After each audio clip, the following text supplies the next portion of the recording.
has moved on. Believes the killings are in the Okay. And I've come home to Harper's Island. Naje kuri Harper's Island mu rugo. My best friend inshuti yanjye magara married to the girl of his dreams. Agiye gushyirwa n'umukobwa w'inzozi ze.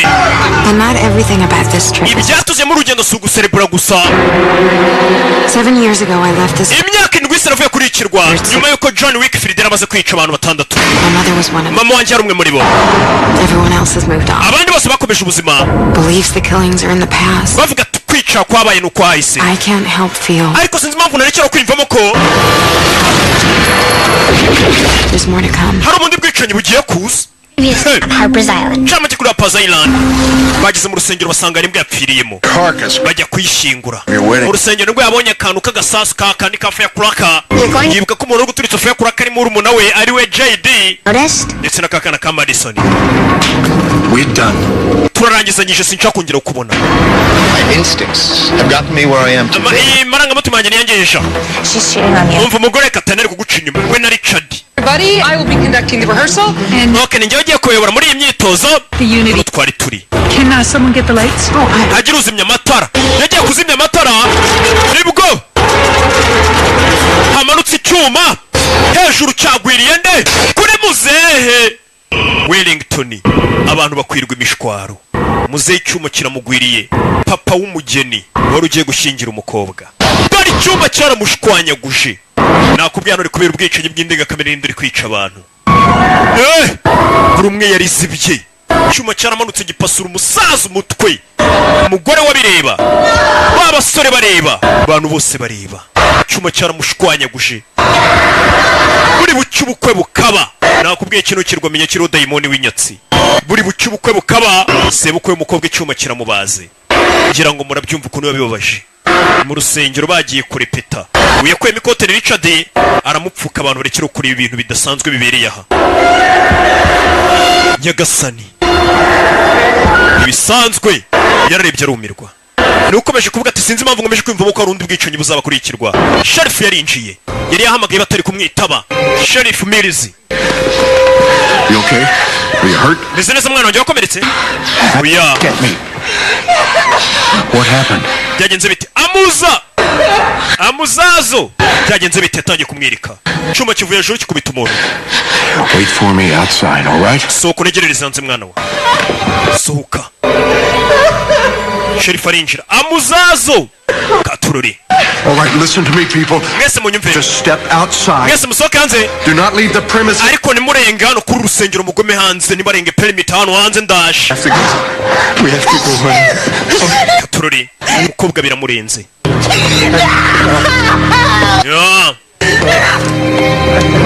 Bere mu rusengero buri bucyubukwe buba. Umukobwa papa we dore bimubayeho. Uyu we no gusohoka byaramunaniye. Uyu yari umugore w'uyu mugabo. Wa undi Gatarina. Umwe ajya guca inyuma uyu mugabo upfuye. Madana nawe sohoka. We byamurenze ibyo ari kubonera. Sohoka gake gake ariko ntagire urenga hanze. Turabakora hanyete mutica nkete. Dash. Nyagasani. Barasotse bagara hanze uko yabasabye. Nyagasani. Harabura umwe ariribye. Urira mu Kinyarwanda, urira muri France, urira mu Cyongereza buri umwe ariribye. For your loss. Yangare kubyimbo cyanyu. I'll have a lot of questions. I'm going to work very hard to answer them.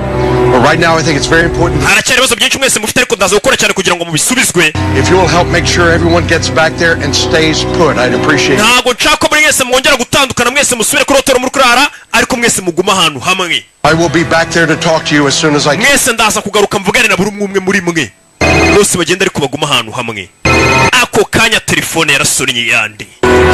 Ya Abi. Telefone yarasonnye y'umuntu utazwi ni unknown caller. Hello? Hello? Bamwumvisha indirimbo z'icyunamo zikiriyo. Bamwumvisha indirimbo zikiriyo. Gasani. Kakana barakoreka Madison kiri kugenda. Kabonye wa musore ari kurunguruka arakabwira ati cicika. Nako karimira. Kuki wari kububa? Kuki Jade ari kububa? Udacikwa na episode ya 6. Nakubwiye abonye season nyinshi. Iyi nkuzaniye ni isanzwe irarenze irahumura. One by one umwe kuri umwe. Baje kurina. Nta muntu babwiye ngo yongere kuba ari wenyine. Any chance it could have been a part of the chandelier?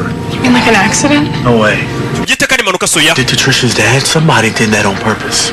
umuntu wishe Patricia yari yabipanze us under that. ariko kiriya cyuma cyari kiri hejuru cyari kugwira uwo ari we wese muri twe ntabwo ari ukuvuga ngo nuriye gusa. I have food. It's gonna be okay. biraza kumera sawa. Yeah, okay. utazemera sawa. Ellington is dead. Trish is never gonna. ati papa arapfuye buriya Tricia nta nubwo ari buze. Yesu acishije kubera yaragiye kuvuga ati ntabwo ubukwe bukibaye ni ibintu ariko bigaragara muzehe warapfuye ari kumutanga. Yeah, they'll probably postpone it or something. I bet we're all on a boat in the morning. Now, if someone did that on purpose, hari umuntu wabikoze abishaka. we should leave here right now. tugomba kuva hano tukagenda nonaha byakaze. Hey! Damn jacket contaminated the crime scene. Tell you the truth, I'm glad it's there. I'm in no hurry to see what's under it. Not after finding those pieces of Reverend Fane in the lake like that. Lord, not another one. ese bino waro byabihure na bira bice by'umubiri twasanze hariye mu mazi ahandi mu mazi amaze gukura umurambo bavuga ngo nuwa Revera. The Reverend because he needed the church empty.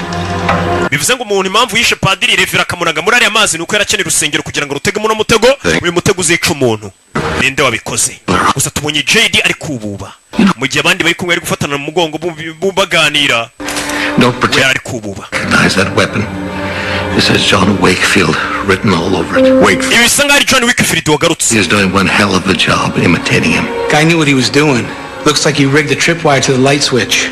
bisa nk'aho umugabo yarafashe urusinga aruzirikira neza kuri switch izimya amatara ka barya bakita gute Somebody. Fancy or random. ka interrupteri ku buryo yatsa umugozi yiture ku rukaza icyuma kikamanuka ko byari bimeze. Were turned off when the unity candles were lit. You think that the killer knew this? Yep. And who stood where? Somebody. hano yari yanabyanditse ko Mr Wellington uri buze kwicwa na kiriya cyuma yari abizi. umwicanyi barafotora. This always makes you feel better. mwana wanjye reka ngusokoze iteka bituma wumva umeze neza kurusha kandi ibintu ukabonye nagahumira munwa kana gato nkaka kaba kagifite umutima woroshye. mwebwe imitima yanyu imaze gukomera yabaye nk'amabuye y'igorigota kubera ibintu mugenda mubona buri munsi muhemukirwa mwamwihangana ariko akana nkaka kaba karakabonye ibintu byinshi. niko baba bafitiye impuhwe cyane bose nkawe ya Jano Abi nibwo akiza. Just wanted to see. nje kureba kurimo kanganire na Abi ndaje.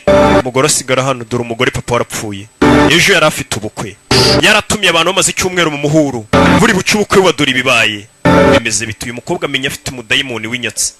sasa yararebye abona cya kigore cyajyaga gica inyuma papa we kimwe yashatse bwa kabiri kiri kumwe na wa mugabo wundi Richard umwe ujya umufasha mu gukora ibyo byaha nta baginga dore ukuntu abona mwaginga mwacaga papa inyuma dore umujinya. She hasn't said a word since we got back.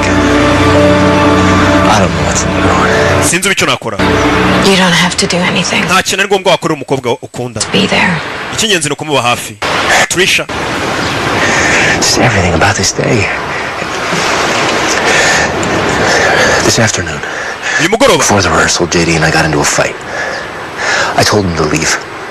He just nagiye mbwira JD ngavana agende. one last surprise for JD muri wanjye yambwiye ngafite indi surprise burase we wabikoze. He did that to none urakeka JD niwe waba wabikoze se? ko JD bamubwiye ati niwe washyize mbwa mu rusengero ahita abwira mukuru we uyu nguyu Henry wari indi surprise ngo uteguriye ya nyuma. JD yaba ari uri kwica abantu cyangwa? I'm scared. ndafite ubwoba ari kwibaza niba kiri umuntu akiri cyo cyaba cyabikoze kuko cyamwiyamye akibajije ati niwe washyize imbwa yapfuye mu rusengero kiramubwira ati ngufitiye ahubwo n'indi surprise uzayibona. bana bandi bazi biri kuba bari hakuno ni Kari na Sherwe Chloe. I thought I meant relax. If I'd known it would cause you to be late for the rehearsal, I'd never have... abandi bagiye muri rehearsal batatubona mu rusengero baravuga iki bazi ko mu rusengero hapfuye umuntu. Wait time. We just need to call Trish and tell her we're on our way. turamagara Trisha tumubwire ko tutari duhari wana twigire mu kabari. bano banze kujya gufasha abandi buri abantu bose wahagurukanye bajyanye mu gikorwa kimwe ntago ariko bose muri mu gikorwa kimwe. bano baje kukirwa gufasha mugenzi wabo mu bukwe ariko dubibereye mu buyobe mu kabari. wana bageze mu kabari basanga hari akagurupe k'abantu bari kunywamo. Nicky avayo na mukobwa wa Seriva hano. What's the excitement? Crazy story. wishimiye iki? That couple? urabona iriya couple iri hirya They've been on on and off for years. bamaze imyaka bakundana Break up, get back together. bagatongana bagashwana bagasubirana. They were just walking along the beach. uyu munsi ubwo uriya mugabo yari gutembera hafi y'amazi ku beach ku mucanga Brett found a diamond ring. yatoye impeta ya diyama Took it as a sign, proposed on the spot. ahita propose umusore bamaranye igihe Found the ring. yatoye impeta ku mazi kandi uyu musore we yigeze guta impeta mu mazi ashaka guporopoza korowe cyagiye kuri afata imyenda akayinaga mu mazi impeta batoye ku mazi ubwo si iyanjye ya diyama koza hano kureba impeta iriya mpeta abona ni impeta ya diyama niye iriya mpeta ni iyanjye nuko ari impeta yabuze tutinze tugaruke hano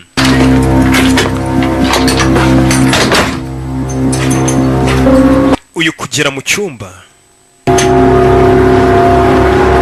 sanze ibintu byose byatewe hejuru no mu idirishya rirakinguye menya bamwinjiriye mu cyumba ariko nakubwiye iby'iki kirwa wibuke wa mupfumu yabwiye umukobwa ati baragushaka uri umupfu ushatse wavana ukagenda yanga kumva ngo ntabyemera ibintu by'abapfumu nanjye burasinjya mbyemera nyuma ye abi Just me. njyewe Broke into my room? ushaka icyo mu cyumba cyanjye Sorry, I didn't. babarire I needed to talk. nari nkeneye kuvugana nawe Does Henry think I killed Wellington? Nobody knows what to think. This is bad. ese ntore kuntekerezaho iki sinzi Roman candle. Firecracker. My surprise. This thing I told Henry, I put a Roman candle in the Unity candle. I thought it'd be funny. Just a ati yaje ambwira ibintu byerekeranye no kuba naturikirije za fe yakuraka mu rusengero ariko ntabwo ari njye nubwo nabwiye ngo umufitiye surprise ntabwo ari njye wishe umuntu You sent a shame, but he had me tied up. About John Wakefield being alive. I made that up trying to... umva nabonye umuntu wapfiriye mu ishyamba abonetse mu giti neza neza He's alive. nkaho ari John Wakefield wagarutse ni muzima I think I saw him. Today, outside of the church. That's impossible. My dad killed him. ntabwo bishoboka ko yaba ari muzima yarapfuye sasa uyu musore aje avuga ati John Wakefield ashobora kuba ari muzima nabonye umuntu wapfiriye mu giti I can show you. tugende bikwereka ko hari umuntu wapfiye amanitse mu giti nka kumwe John Wakefield yicaga abantu I'm afraid that no one else is gonna believe me. nari mbisi ko mwese mutari bubyizere tugende nkwereka umuntu wapfuye amanitse mu giti nibyo umusore kumbwira JD Dan tugende uyaza hano way over to talk to us. Does he know it? sherifu ngaje kuvugana natwe twese sherifu bagomba gukora nketa akamenya mwe mwari muri ahantu umuntu yapfiriye nka polisi bigomba kubabaza mwese ko mwabibonye Take a deep breath. Okay, we're all upset. mwese muhumeke ndabizi mwese mwataye umutwe dusubize ibibazo sherifu bagomba gukora ankete No matter what happens, let's not forget we have each other. icyaba icyo ari cyose nimwibagirwe ko twese buri umwe afite undi And we will get through this. ndetse ibi turabinyuramo Won't. funga umunwa wa kigoryi warakibuka ko gica papa w'inyuma cya Richard Now, Shut up, Richard. funga umunwa uri kuri shari we Not another word. ntugire irindi jambo uvuga Trying to sleep. mureke umwana asinzire Madison ariko You lying, cheating son of a bitch! mwanya nazimbwa mwe arabatuka Daddy knew. He knew you betrayed him. papa wanjye yapfuye abizi ko umugambanira What is she talking about? uravuga ibiki ngo yarazi He's cheating on you, Shay. ati Richard umugabo wari kuguca inyuma akaryamana n'uyu nguyu Katarina baguca inyuma yabibwiye mukuru we Nyagasani umugabo unca inyuma kuri muka data sherifu arinjira To ask about what happened this afternoon. wese ndagira ngo nganire n'umwe umwe ku wundi menye ibyabaye ni ibiki I should start with you. reka ntangirane nawe sharisha wemperaho mbaza ankete hano mu kabari hari abari guserebura ngo hari umugabo watoye impeta ahita ajya guporopoza impeta yatoye down on one knee. Amazing. uyu yaraje hehehe ni kakandi muraba How you doing? I heard the good news. Felicitations. numvisha amakuru meza felicitations nuko kivugira bimeze bite There's no easy way to say this, so ntabwo byoroshye kubikubwira ariko jump right in. The ring you found iriya mpeta watoye belongs to me. ni iyanjye I lost it a few days ago on the beach. iminsi mike ishize nayitaye ku mazi ku beach umucanga You may say, gladly, I retort. ushobora kuba wambaza ati niki cyagaragaza ko ari iyawe ariko ndabigusubiza nishimye ko iyo mpeta ari iyanjye Diamond is 1.5 carats. iyo mpeta ni ipima amagarama igarama rimwe n'ibice 5 atangira kubimubarira mbega ari gutanga ibimenyetso ko impeta uyu mugabo yatanze asheri we atari ye nyine hasa ko umusore yatanze impeta ya diyama agaporopoza umukobwa amaze no kumwemera nawe ukaza uvuga ngo iyo mpeta ni iyawe waba uje kwica ibintu umukobwa icyo gihe yaba agiye guca amazi uyu mugabo umva iyo mpeta ni iyanjye n'ikimenyimenyi atangira kumubwira amagarama ipima ibimenyetso biriho Second, the color rating is an amubwira ihindukije ibara ritarizamo might not know means it's virtually colorless. And finally, the impeta yatanze ibimenyetso byose bigaragaza ko ari ababwira n'abasinzi bibereye hano kuri muginga statistic that any jeweler could verify. ahantu hose babipima ahantu bacuruza imikufi kwa muginga ye n'aporoposhe gutora se n'ukwiba yinywera byeri ndagutimbura. I'm not getting my ring back. wansubiza impeta yanjye nansubiza impeta yanjye kapfe. yabonye abagabo bamureba nabi binywera byera amenya icyo bamusubije akagende kugira ngo ahanga gato mara kiriya kigoryi cyavugaga ibiki ntabwo cyiswe gutora atari ukwiba. Chloe, I guess we'll try back later. ndakeka turavugana nyuma dore bendaga guha impeta yewe ntabwo abizi ko bendaga kumuha impeta niyo ufashe n'imyenda yendaga amazi impeta iburiramo. What's the matter, sweetie? ikibazo ki You remember our first night here? uribuka ijoro ryacu bwa mbere tugera hano You threw my trousers in the... wafataga imyenda yanjye ukayinaga mu mazi. Talked about that. ibyo twabiganiriyeho However, when we discussed it, I ubwo twabiganiraga niggling detail hari akantu k'impeta nibagiwe kukubwira. that there was a ring hari impeta yari ihari in the pocket. mu mufuka w'ipantaro wanaze mu mazi irabura. Way. A ring? impeta yego For me? yari iyanjye warunzaniye yego. The kind of ring you would give someone when you're going to ask them to marry. none se iyo meta warunzaniye yaburiye muri ayo mazi ubwo nanagaga imyenda mu mazi nizameta umuhunga w'umukobwa ari kumusaba ko bazabana bimbwire neza rero kagira inkuru. abakobwa rero bakunda umuntu baporopoza ntabwo aba ari shuwa neza niyo myakunda n'imyaka 10 ntabwo aba ari shuwa neza ko uzamuporopoza nibyo ugiye kumporopoza yigo. Really? Really? You're so romantic. mbega ukuntu biri romantike Three. gusa That dude found the ring and proposed then and there. ariko rero ikibabaje rero iyo mpeta nyine nendaga kuguha kira kigoryi ubona hirya cyahitoye ku mazi kita giporopoza uriya mukobwa dore kirayimwambitse jyo. Ring you were going to... impeta yanjye wari ugiye kuma njyewe ya diyama abaginga bayitoraguye none bari kuyiporopolezanyirizaho abaginga sha do arasara. I don't think so. ntago nabyemera impeta yanjye sha umukobwa arasara ntago ari iye nta nubwo yari yakabaye ntago arayimuha ariko ayisa bwanuka impeta yanjye. Guy who looked like Wakefield outside of the church. umva tugende Pull it on my half proof. ngwino nkwereke ikimenyetso ubwo nazaga ngasanga umuntu amaze gupfa mu rusengero ngahagarara hanze. He's right up here. ni hano imbere gato ngwino nkwereke umurambo uri mu giti uramenye ko John Wickfield ashobora kuba ari ukiriho. John Wickfield wicaga abantu imyaka 7 ishize yicaga abantu akabamanika mu giti. ngwino mbikwereke. si John njye narababwiye ubundi iyo ndi gusobanura filime nk'izi nakomaze kubimenyera si ngombwa mvuga ibintu byinshi cy'ingenzi mba ndi kuvuga ibyo bavuze ubundi rega nicyo bita gusobanura ibyo bavuze nyine. hey iyo ngiye kuba urugero mfata pose bitabacika kugira filime uzavuga ati nabonye abasobanuzi ariko kimomo ugaba kure y'icyuma umukobwa arikanga kure y'icyuma areba hejuru shaka unjomba icyuma urugabo kure y'icyuma ni rwa JD kureba hejuru kuko yahabonye umurambo hari umuntu umanitse mu giti. Yesu Kristo Mana yanjye kagabo karamwegera n'icyuma arikanga kumbe nawe ugashaka kumwica ka JD buretse I needed to see who this was. uretse tubanze turi umurambo umanitsemo hano ni uwandi ubundi umva wibikora ariko uyu nguyu umurambo arawumanura amanuka ikimanyu igisate gice cyo hasi amanuka n'ikindi hejuru arakibona. Oh God, it's Uncle Marty. nyagasani ni Uncle Marty onkerewe Marty niwe wari umanitse mu giti ninde uri kwica abana akamumanika mu giti. ese kuko wamwicanye John Wickfield aracyahari cyangwa tugare kuri yamenye ko bamuca inyuma ni mukuru w'uyu wa Trish. Madison's asleep. Madison yaryamye umwana wawe.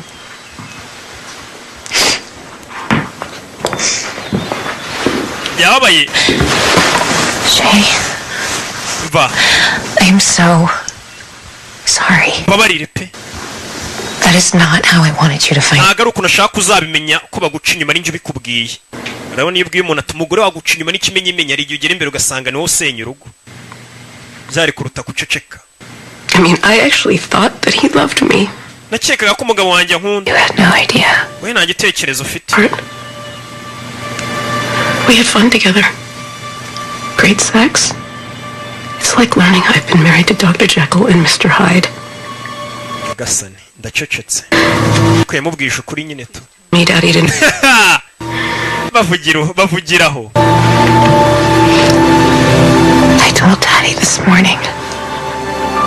papa na yanabimubwiye mu gitondo ko bamuca inyuma nawe. His last day on earth, he finds out his wife is cheating on him with... Umunsi wa nyuma papa wacu yamaze ku isi ni umunsi yamenye yuko umugore wamuca inyuma. Horrible to think about.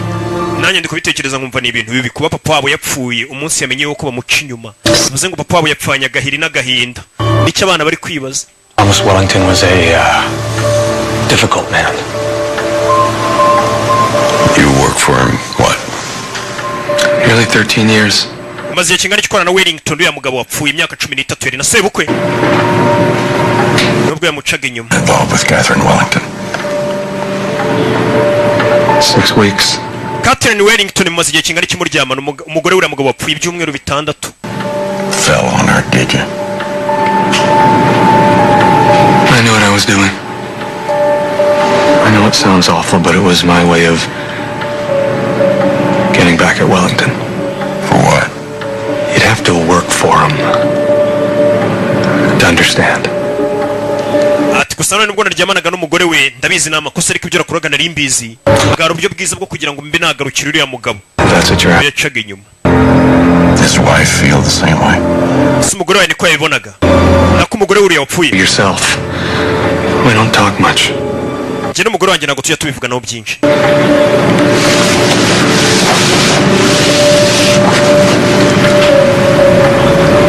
Sheriff ari gukora nyeta ariko sha.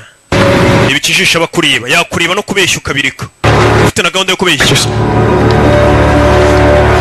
Wanted to humiliate him. Numvaga nshaka gusebya uriya musaza wapfuye. Didn't kill him. Ariko numvaga ntamwica. Impamvu yaryamanaga n'umugore kugira ngo yumve ko mbega yasebeje uriya musaza uko bamaze imyaka 13 bakorana yari na sebukwe ariko yumvaga hari ukuntu umuntu wamufitanye udukimbirane mu kazi buryo yumvaga mbega kugira ngo amwishyure cyangwa mubabaze yaryamana n'umugore we. 7 years ago. Kugera ntabwo bisobanuye ko yamwishe. Field murders? That's right. Ibyo ubwicanyi bw'abaye n'imyaka 7 urabuzi yego. Just the basics. Guy went on a rampage, killed a bunch of people. Numvishe ngo umuntu yaje hano ku kirwa yica abantu benshi. Why? Kuki ubimbaza? Thanks for talking to me. Urakoze kuvugana nanjye igendere wimbaza.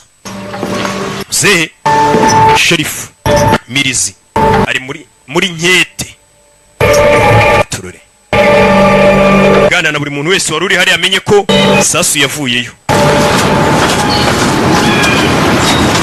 Where have you been? Wahoze. What's wrong? Ikibazo ki? Henry. It's Uncle Marty. Ibyerekeye na Uncle Marty. What about it? Ni iki kibazo se? Uncle Marty. Yo, uyisa bibona. Oya, Uncle Marty. Uyisa bibona umuntu ashaka kubwira ati byerekeranye na nuza gacece ko itumenya ko umuntu yaciye ishene. Hangane. He's dead. Kiri umuntu akikivayo. Yagicyatsi kagishobora kuba aricyo kiri kwica abantu bitewe nuko cyambwiye ngo kimufitiye indi surprise mu rusengero. Abby. Show me. I want to see it. I need to know what's happening. Ndashaka kumenya iri hehe yapfuye ate. Ari arakurigiriye. JD was the one who found Uncle. JD niwe mubonye mbere mbere. Twagenda icyo kiri kwica abantu. Zakurikira umuntu cyaracambara. Barakigira. Henry rekera ariko. Sasu yari gukeka ko n'urwana rwo rwisha abantu. Hano ku kirwa buno biragoye kuba wamenya niba uri kwica abantu. Biracyari amayobera. always hated him. I knew he wouldn't. Teka woza umwanga. He was as surprised as me. Nawe yatunguye nkanjye. Tukibona umurambo. Umurambo warumanitse mu giti. It has to be Wakefield. Ashobora kuba ari Wakefield uri kwica abantu. There's something you need to see. Hari ikintu ukeneye kubona. Hari icyo ukeneye kubona. Tugaruke muri ka kabara abandi bari guproposanya. Bari guproposanya. Ku meta batoye. Nyiri meta vayo ni karashika. Urushi. You, after everything that I've done. Ni gute wanca nyuma y'ibintu byose nagukoreye dore ngo karaza kubeshyira umugabo w'abandi wiporoporeje umukobwa bitewe nuko bari guproporezanya ku meta ye dore garaza mubeshyira ibintu byose nagukoreye warangiza ukanca inyuma ni karashika. Is how you repay me? Nuko unyituye. Chloe, I love you. Oh, buri munsi umbwira ngo Chloe ndagukunda Chloe nzabana nawe iteka. you're a liar. Wari umubeshyi. Who are you? Urinde muko. You. Zinde wakigoryi we urundi rushi. Umugabo biramucanga. Shero unca inyuma. Ikindi. Just so you know, Urabizi? it is your baby. Niyi ndanwita umwana n'uwawe. Yagasani we. Ukaza kunyambika impeta uzi ko wateye inda yikuramo ya metara yijugunya mu kuyijugunya kumbe nikire bashakaga umukobwa yarayijugunya aza kuyishaka impeta yacu turayisubisha impeta arayitora twagiye impeta turayibonye impeta yanjye ndayishaka bacisheni. Hey, it's me again, Lucy. Ni njyewe. Can you call me? I just need to hear your voice and know you're okay. Umamagara ndashaka kumva ijwi ryawe nimba umeze neza. Okay. Guhamagara Booth nyuma ye. He's back in Seattle, right, with some dude? Booth ashobora kuba yasubiye muri Seattle. Nobody seems to know for sure. After like 5 messages. Namwohereje hafi message 5 ntago ari kunsubiza. Ni Booth wa undi kino yapfuye gihari kita kimushyingura n'icyagira umuntu umwe kibwira ko Booth yapfuye. Love can do that.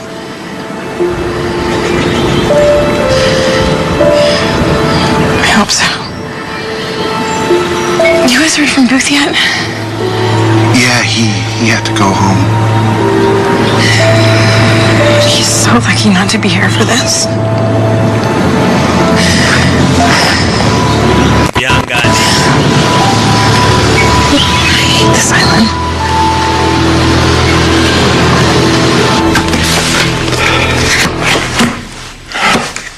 And after breakfast? Dad and I went to the pool. Nyuma yo kurya ibya mu gitondo twagiye kuri piscine. You're wet. Yaje kubaza n'akana. Yeah, but Daddy burns easy, so we couldn't stay long. Nende kumwe na papa wanjye ntabwo twahatinze. Then we went to the rec room and played ping pong till it was time to get. Twese tujya gukina ping pong. Ping pong? Ping pong. I'm very good. Cyane muri ping pong ndi mubi cyane ndayizi. Well, thank you, Madison. Urakoze kuvugana nanjye Madison. Yaraje kubaza umwana uriya mugabo yarari hehe kugira yumve ko Richard aho yarari. Papa wa Madison. Honey, are you okay? Mwana wanjye umeze neza. Lie down for a little while. No, thank you. I'm not sleepy. Jya kuryama nabitotse. Good. Mbivuze neza. Proud of me? Why? Kubera iki? What do you mean? Uravuga iki? To share exactly what Daddy told me to say. Ibintu byose mbwiye umupolisi niko papa yari yambwiye ngo nze kubwira uyu mupolisi. Bano batangiye gukeka Richard. Amagambo akana gasubije ngaho papa ko yarari Richard ngo niko Richard yari yamubwiye ngo aze gusubiza umupolisi. Bano hari aho baje. Ndagera kurikira filime. Kobwa yabazanye muri ka kabiro papa akoreramo iperereza. Bari kugira ngo bamwereke neza ko ari ibimenyetso bishobora kuba bigaragaza ko Wakefield wicaga abantu ashobora kuba kiriho John Wakefield. Dore nguyu ikibi bigaragaza nuko sheriff akiri kumukora iperereza. Bayibonye? Like a shrine. Tururi. Kingura na hano. Bwicanye yagiye akora za 2005 biri kangahe? Babonye? Why does he have these? Iki byose yaba kibifite. Kelly killed herself. I don't either. Look, I'm terrible. N'amafoto y'umukobwa wiyishe. Sifa. All of this. No, I think my dad's been tracking a Wakefield copycat for years. Ikigaragara papa wanjye amaze imyaka myinshi ari gukurikirana No murders on this. Wakefield cyangwa se umuntu wica nka Wakefield. He's tracking deaths all over the Pacific Northwest that remind him of Wakefield. So he's Umva ibintu byose papa ari gukurikirana n'impfu zerekeranye n'ukuntu Wakefield yicaga z'abantu bari gupfa. Murders here on the island. Bigaragara ko Wakefield cyangwa umuntu wica nka wari kuri iki kirwa. Why now? Kuki papa ari kubikora nonaha n'abantu bagapfa nonaha. Katorore. Cyase kuki Wakefield atangiye kwica abantu iki gihe nyuma y'imyaka yose. Bagarutse hakurino.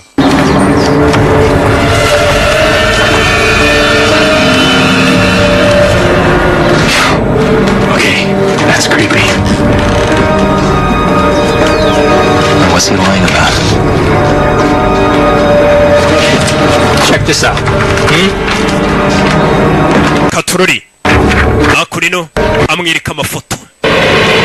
Y'ibikumwe bigaragaza iperereza bakoze bagasanga ibikumwe byenda gura nk'ibya Wakefield. Yagasani. What if my dad's not tracking a copycat? What if he's tracking Wakefield? Bisa nkaho no papa atari gukurikirana umuntu wica umeze nka Wakefield ahubwo ari gukurikirana Wakefield wa nyawe. Bakurikije ibikumwe babonye. Kigaragaza za DNA. There goes, I want to know. Uzari hano barabumwatatse. Body, Dad. Papa. It's my Uncle Marty. Where? Uncle Marty. East Road. Yapfuye. Okay. I'll get right on it. Send a deputy out there now. He was cut in two, hanging in a tree. Baramukase baramwica bamanika mu giti. Sound familiar? Ibyo bintu urabizi ko bica abantu. What's your point, JD? Ushaka kuvuga iki JD? My uncle might still be breathing if you'd have told us Wakefield was alive. And so Okay, Roger, kuba ari muzima uza ko waratubwiye ko Wakefield ari muzima. I shot and killed him. Wakefield naramurashe ndamwica umwicanyi. Kobwa mwereka ibimenyetso none n'irino perereza ubumukoraho n'iryiki ry'iyi myaka. You went into my... Mwangiriye mu There's a copycat. uyu muntu uri kwica gutya ni copycat. Ntabwo ari we mbega n'umwigana. Ntabwo twakwizera. There's a way to find out the truth. Hari uburyo mwe twamenya ukuri. If Wakefield is dead and buried, nimba Wakefield yarapfuye ukamuhamba, we'll dig him up. tugiye gucukura imva turebe nimba hari umuntu urimo cyangwa utaba warabeshya abaturage ngo wamwishe utaramwishe. You'd like nta muntu umwe muri bucukuri. Wakefield is still alive. Nimba Wakefield uvuga ngo waramwishe muramushyingura, tugiye ducukura imva turebe nimba harimo amagufwa. I've heard enough from you. You should have never left the hotel in the first place. ubundi mwese nabwo mwagomba kuba mwasohotse muri hoteli nabuje kuvayo. I'm digging up Wakefield. Ngiye kujya gucukura imva ya Wakefield ndende nimba harimo umurambo we. Taragenda muzana muzinga muzari kubabwira ngo yice Wakefield bano bakavuga ngo barajya gucukura imva baremba harimo umurambo. You two get inside. Mwese musubire kuri hoteli, kingi giye no kugifunga. Kubera kushaka kujya gucukura imva, uyu bahise baza kumufunga. Ni ufite ikibururi n'amagezi. Uri n'amagezi bakinjizamo hano. Sheriff, pretending that Wakefield was dead so that you could be a hero? Ese kuza kubeshya abaturage ngo wishe umwicanyi Wakefield ni ukugira ngo bagufate nk'intwari. It was set up to kill Mr. Wellington. Odd coincidence, isn't it? You finding your uncle hanging just like Kelly Seaver, you being the last one to... Ese niko twari kumwe na Kelly Seaver bakamumanika mu mugozi, naho Kelly wasanze amanitse umugozi, kuki ubundi ari wowe bimenya mbere byo bisobanuye iki? Hano sasa harimo urujijo rwinshi. Turamenya uvugisha kurarinde. Nakubwiye kuva nagafashe mu turaza kumenya umwicanyi wa nyawe. Dad, Papa, I need to know the truth. Shaka kumenya ukuri. I'm getting you off this island tomorrow. Ejo nzagukura kuri iki kirwa mwana wanjye uve hano ugende. Kirwa ntago gitekanye. Tugaruye kuri uyu. Umugabo yapfuye yamucaga inyuma arasamye.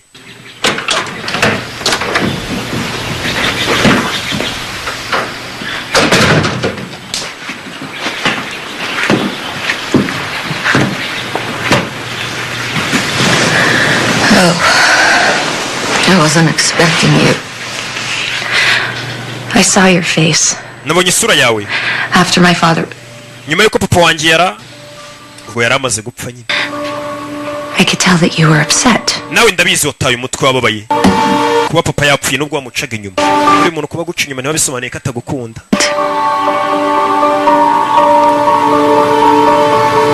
I loved your father. Papa we namukundaga. I've done some foolish things, but I wouldn't kill him. So why did... Nubwo nakoraga amahano menshi mufite nkamubabaza ariko sinari kumwigirira nabi. Cyase ngo mwice. No. He told Madison to lie to the sheriff. Say that he was with her. Umugabo wawe ni gute yagiye akabwira kana gatonya ngo kaze kubeshya sheriff na kuri ya musore Richard mwaryamanaga. Akabwira ka Madison kubera iki? Gakana kaze kubeshya sheriff. Ari icyo biziho. Was he? Kubera iki? Akurino. My dad's lying about Wakefield. Papa wanjye ari kubeshya ibyerekeranye na Wakefield. I know. Ndabizi. Did you see how he reacted when JD talked about Dick? Wumvisha ubwoba bwangu tujye gucukura imvugo yahise asara papa wawe. Wakefield murdered my mother, ruined my life. If my dad's been lying all these years, if he didn't kill Wakefield, I need to know. Ndashaka kumenya umugabo wishe mama wanjye, papa wanjye akabeshya ko yamwishe. Ndashaka kumenya ukuri nimba yarabeshye cyangwa avuga ukuri ko yishe uwo mwicanyi. Tujye gucukura. Bagiye kujya gucukura imva. Bano bari hano karaga kora gikoze kari keza, bano bari kwishima ntago bazi ko umuntu yapfuye. Bano baje bishima Nyagasani ibintu dukoze agatende. Gasani. Why wouldn't I be okay? Nishimiye ko meze neza niki cyari gutuma namera neza. It's dreadful. Bababwiye ukuri bano. That's what I said. Are you sure it was a head spade? Oh, here we go. None so ko ni head spade yamwishe ni rwa rwuma rusongoye kuntu. Your hunt, there was a head spade missing from the Maritime Museum. Muri ya mize twagiyemo baratubwiye ngo habuzemo head spade none niyo yishe umuntu. Sheriff doesn't want anyone leaving until he talks to us all. Umva sheriff yavuze ngo nagira umuntu umuvana mpaka twese amaze kutuvugisha akadukora amanyeti. Maybe keeping us all cooped up here isn't just for our protection. Never thought of Kuba yadushize hano ngo tuguma ahantu hamwe ni kubw'uburinzi bwacu. not sleeping tonight. Ese ntabwo turi businzirira ijoro. Yabwiye ati baguma ahantu hamwe. Lies about it. Thomas dying. How he would take over the company and run it like it should be run. Ati Richard uriya mu gasore twajyaga turyamana tugaca inyuma umugabo wanjye nyiri company ubwo akonaga n'umugabo wanjye yajyaga ambwira ngo umunsi Thomas yapfuye Wellington uriya mugabo wanjye mu company yayisigarana akayiyobora neza. That you found?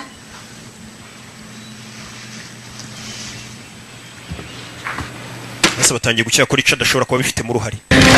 Dore n'ibinyamakuru. He's in my room yesterday. Ejo mu cyumba cyanjye dore ibinyamakuru nasanze ari gusomeramo uriya musore Richard. umusore bajyaga baryamana umugore mu gihe bagari guca umugabo we Thomas Wellington inyuma. Uriya musore yakoranaga na Sebukwe Wellington, none batangiye kumukeka kuko ngo yajyaga avuga ati data bukwe niyo yapfa kampani nayobora neza. Ibyo yari ari kureba n'ubwicanyi bwa Wickfield. Ibyo nyamakuru yari atumye yirirwa gasoma. Uwo ni Richard. Ese Richard ni ubiri inyuma? Nacyo ni ikibazo mu kwica uriya musore. Ese abandi bapfuye bo? Ndagira ngo ukurikire filime uracyari urujijo. Ninde uri kwica bano bantu kuva twatangira filime? John Wakefield? No. Never. That's why I didn't think anything of it until today. Thank you, Mrs. Wellington. Urakoze Madam Wellington. He used Wakefield as a cover to kill my father, didn't he? I don't know. And until I do, I need you to remain. Bisa nkaho uramusore yifashishije ubwicanyi bwa Wickfield kugira ngo yice papa wanjye nibyo. Sasa yatangiye umukobwa atangiye gukira kuri Richard. Umugabo wa mukuru we wajya kuryamana na mukase ari ushobora kuba yishe se. Batangiye kumukeka kuko yakoranaga na se bakira ku company yashaka kuyigarurira ya Sebukwe. Kigoryi wabona aricyo.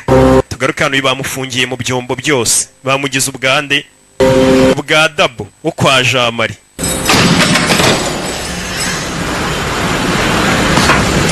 Uyari hano kakana kaje kumusura. What do you know I was in here? Wamenye gute ko ndi hano? Can I try? Gerageza ibyo bintu. Yego. Akibona kana kinjiye. Ari umufungiranye mu cyumba cyana kana kakinguye kaje mu cyumba ntago bamufungiye kuri polisi.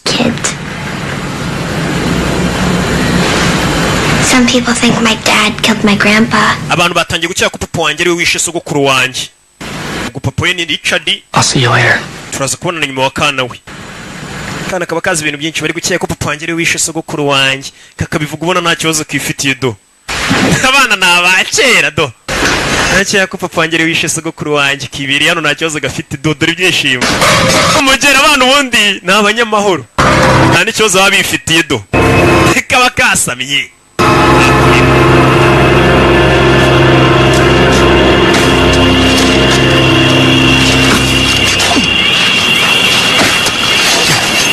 Barikwereka mu ishyamba arabari gucukura.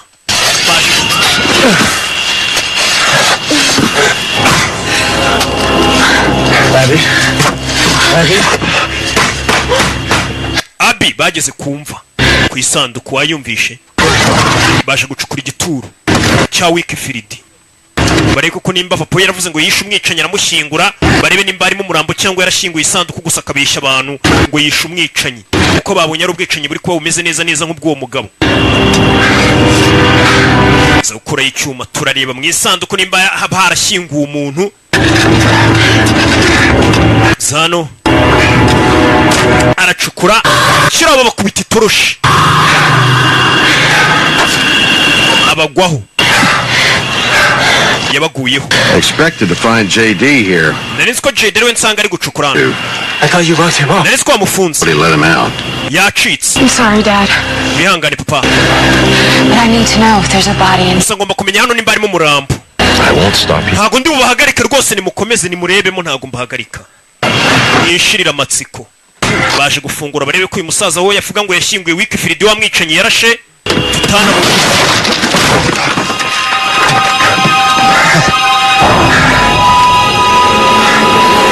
Gufungura isanduku harimo umurambo nk'uko papa yabibabwiraga. Harimo umurambo. Bisobanuye ko Wickfield koko muzehe avuga ko yamwishe yaramushyinguye. Years. Just never imagined he'd come to the island.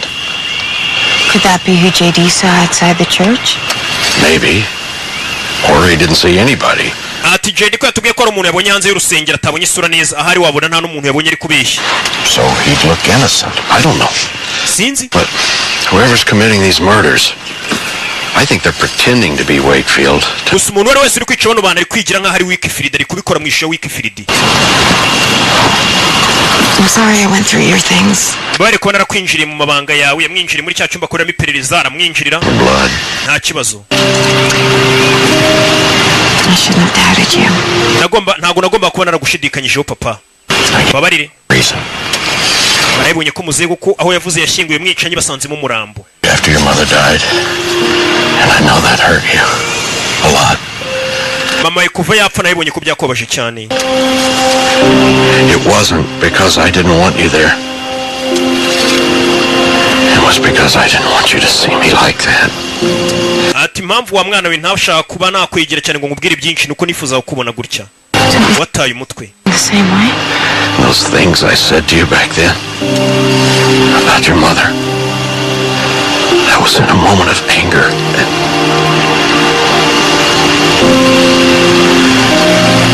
Will you forgive me? Ese mwana wanjye wambabarira ntago yigeze abasha kumwitaho neza.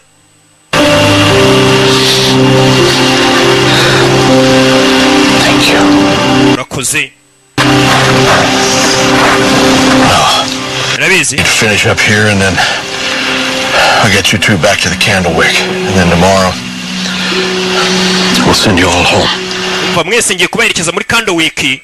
Ejo none nzabaherekeza mwese musubire mwaje muturuka.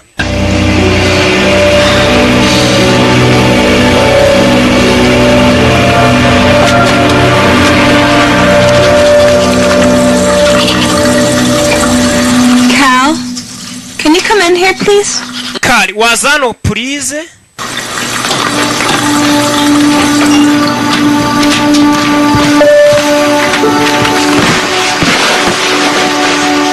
What'd you do with the ring? Iyo meturaza kuyikoresha icyo wabonye.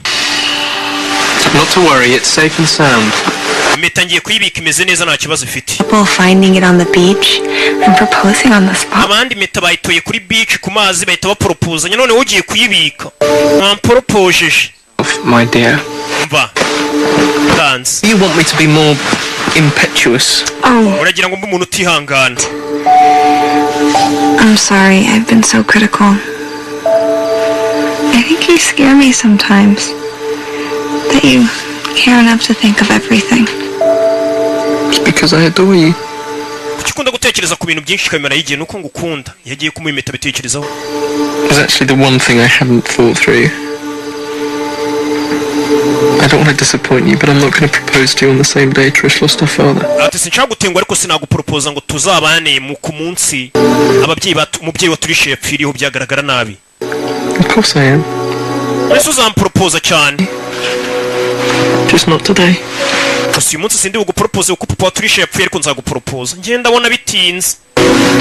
Karifuza ko bagapropose. Uzi ubu ukuntu bwabuze. Iyo ugize amahirwe bakagupropose. Ubundi ubusanzwe ukora akazi utaha iyo ugize amahirwe ukora akazi ubayo. Saying another word without you present. Now the sheriff is going to be coming back in the morning and I will refer him to your office. Muba ejo nzahita nza kuri office yawe sheriff yambwiye ngaranshaka. Dore papa wa Madison yaje guhagarara niwe Richard bari gukeke cyane ko ashobora kuba yishe Wellington bitewe nuko ashaka gusigarana company ye. Wellington yaramubereye sebukwe. Okay, but I want you to fight for Sheriff. Akiraho dore ngo baramujomba urwuma. Yagasani Wellington nako kana ke kari mu idirishya. Madison barakurura. Ubwo baramwishe. Yagasani ninde umwishe. Akana kari hano kumbi idirishya karimo ntago wareba hanze ko kari kwireba ariko utuntu duhiri natangiye kuzana kumbe mu ishyamba hari uri kwirukanka ninde ndagira ukurikire filime witonze nakubwiye no filime nibwo igiye kujya yatangira nibwo ubwicanye bwanya bugiye kubona nibwo tugiye kujya twasobanukirwa bimeze bite ninde uri kwica abantu barakwereka uyaje yirukanka ni JD buke polisi yari yamufunze yaje mu ishyamba kumanga ku muryango uri yakuri no mu ishyamba ukomanga wamoye karibu ninde umuhaye karibu wa musaza wahiye isura twabonye ari gushumuriza imbwa Wellington uriya musaza panga iki n'uyu musore baziranye he uyu musaza ni gatiki wahiye isura kuri iki kirwa uhaye ikaze agaha ikaze uriya musore JD wacu nakubwiye season birasaba wicara utuze ndetse hasigaye volume nke cyane episode nke cyane icyumweru gitari kabari bwo tuzayisoza muye murebyizi yari roke nk'ibisanzwe kirabiranya Imana ibamugisha ndabakunda cyane.